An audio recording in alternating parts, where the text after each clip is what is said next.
Hi viewers, welcome to my channel ராகுல் stories. நம்ம இன்றைக்கி இந்த வீடியோவில் எந்த படத்தை பற்றின ரிவ்யூ பார்க்க போகிறோம் அப்படின்னா, ஸ்வீட்டி நாட்டி கிரேசி அப்படிங்கிற படத்தை பற்றி தாங்க பார்க்க போகிறோம். ஸோ இந்த படம் பற்றி டெஸ்ட் ஓடிட்டுருக்கு. வாங்க இந்த வீடியோக்குள்ளே போயிடலாம். அதாவது இந்த படத்தை பொறுத்த வரைக்கும் பார்த்திங்க அப்படின்னா, இந்த படம் வந்து ஒரு அடல்ட் காமெடி மூவி. இந்த படத்தோட கதையை பார்த்திங்க அப்படின்னா, இந்த படத்தோட ஒன்லைன் ஸ்டோரி என்னென்னு பார்த்திங்க அப்படின்னா, நம்ம ஹீரோ ஹீரோயின் வந்து ஒரே காலேஜில் தான் படிச்சுக்கிட்டு இருக்காங்க. ஸோ 2 பேருமே பார்த்திங்கன்னா சின்சியராக லவ் பண்ணிக்கிட்டு இருக்காங்க. இந்த லவ் அப்படிங்கிற இந்த விஷயம் பார்த்திங்கன்னா ஒரு கட்டத்துக்கு மேலே வந்து லிமிட் தாண்டி போயிடுறாங்க. ஸோ இன்டிமேட்டாக இருந்துடுறாங்க ஒரு ஸ்டேஜ்க்கு அப்புறம். ஸோ இருந்ததுக்கப்புறம் ஹீரோக்கு வந்து ஒரு கில்ட் ஃபீலிங் வந்துடுது. என்னென்னா, நம்ம எப்போவுமே இந்த அளவுக்கு நம்ம இந்த ஸ்டேஜுக்கு வந்துவிட்டோம், நம்ம ஹீரோ நம்ம கேர்ள் ஃப்ரெண்ட் வந்து இந்த அளவுக்கு நம்ம நம்புகிறேன்.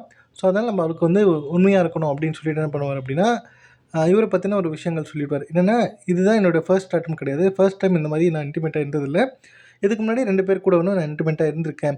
ஸோ அதனால் நான் உங்ககிட்ட ஓப்பனாக சொல்லிடணும், உங்ககிட்ட உண்மையாக இருக்கணும் அப்படின்னு சொல்லிட்டு நான் சொல்லிடுறேன் அப்படின்னு சொல்லிட்டு நான் ஹீரோ மொத்தமாக எல்லாத்தையும் சொல்லிடுவார்.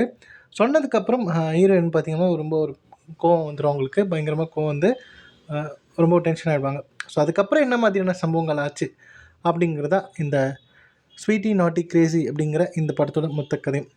ஸோ இந்த படத்தை பொறுத்த வரைக்கும் பார்த்திங்க அப்படின்னா, இந்த படத்தை முழுக்க ஒரு அடல்ட் காமெடி மூவியாக தான் எடுக்கணும் அப்படின்னு ட்ரை பண்ணியிருக்காங்க போல இந்த டீமு. பட் அதில் பார்த்திங்கன்னா இந்த காமெடியை கட் பண்ணிட்டீங்க அப்படின்னா வெறும் அந்த அடல்ட் மட்டும்தான் இருக்கும். ஸோ முழுக்க காமெடின்னு இவங்க பண்ண விஷயம் எல்லாருமே பார்த்திங்க அப்படின்னா அந்த அடல்ட் விஷயமாக தான் இருக்கே தவிர, முகம் வந்து சுளிக்கிற மாதிரியான விஷயங்களாக தான் இருக்கே தவிர, ஃபர்ஸ்ட் ஆஃப் முழுக்கவே அந்த மாதிரி தான் பண்ணி வச்சுருக்காங்க.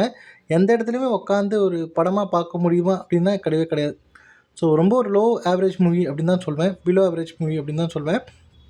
ஸோ டைம் இருந்தால் இந்த படத்தை பார்க்கணும் அப்படின்னு நினச்சிங்கன்னா கண்டிப்பாக போய் பாருங்கள்.